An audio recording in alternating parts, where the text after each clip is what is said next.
ഇത് ചെയ്താൽ എനിക്ക് വലിയ പ്രതിഫലമൊന്നും കിട്ടുമെന്ന് തോന്നില്ല, എന്നാലും എനിക്കിത് ചെയ്യാൻ ഇഷ്ടമാണ് എന്ന് നിങ്ങൾക്ക് തോന്നുന്നുണ്ടെങ്കിൽ, അല്ലെങ്കിൽ അതാണ് എന്റെ മേഖല എന്ന് നിങ്ങൾ ഒരു മേഖലയെ കുറിച്ച് ചിന്തിക്കുന്നുണ്ടെങ്കിൽ, അതാണ് ശരിക്കും നിങ്ങളുടെ പാഷൻ. ചില ജോലി ചെയ്യുമ്പോൾ നമ്മൾ എക്സൈറ്റഡ് ആവും. നമ്മൾ വാച്ചേ നോക്കില്ല, അതിൽ നിന്ന് പ്രതിഫലം കിട്ടുമെന്ന് നോക്കില്ല, എത്ര സമയം പോയെന്നറിയില്ല, അതിന് എത്ര പൈസ ചെലവഴിച്ചെന്ന് ചിലപ്പോൾ ചിന്തിക്കില്ല. അങ്ങനെ തുടർന്നുകൊണ്ടേ ഇരിക്കുന്ന ഒരു ജോലി ഉണ്ടെന്നിരിക്കട്ടെ, അതിനാണ് യഥാർത്ഥത്തിൽ പാഷൻ എന്ന് പറയുന്നത്. ഇത് ചെയ്താൽ എനിക്ക് വലിയ പ്രതിഫലമൊന്നും കിട്ടുമെന്ന് തോന്നില്ല, എന്നാലും എനിക്കിത് ചെയ്യാൻ ഇഷ്ടമാണ് എന്ന് നിങ്ങൾക്ക് തോന്നുന്നുണ്ടെങ്കിൽ, അല്ലെങ്കിൽ അതാണ് എന്റെ മേഖല എന്ന് നിങ്ങൾ ഒരു മേഖലയെ കുറിച്ച് ചിന്തിക്കുന്നുണ്ടെങ്കിൽ, അതാണ് ശരിക്കും നിങ്ങളുടെ പാഷൻ. ചില ജോലി ചെയ്യുമ്പോൾ നമ്മൾ എക്സൈറ്റഡ് ആവും. നമ്മൾ വാച്ചേ നോക്കില്ല, അതിൽ നിന്ന് പ്രതിഫലം കിട്ടുമെന്ന് നോക്കില്ല, എത്ര സമയം പോയെന്നറിയില്ല, അതിന് എത്ര പൈസ ചെലവഴിച്ചെന്ന് ചിലപ്പോൾ ചിന്തിക്കില്ല.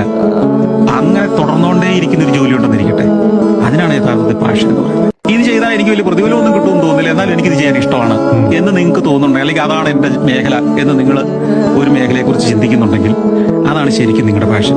ചില ജോലി ചെയ്യുമ്പോൾ നമ്മൾ എക്സൈറ്റഡ് ആവും. നമ്മൾ വാച്ചേ നോക്കില്ല, അതിൽ നിന്ന് പ്രതിഫലം കിട്ടുമെന്ന് നോക്കില്ല, എത്ര സമയം പോയെന്നറിയില്ല, അതിന് എത്ര പൈസ ചെലവഴിച്ചെന്ന് ചിലപ്പോൾ ചിന്തിക്കില്ല.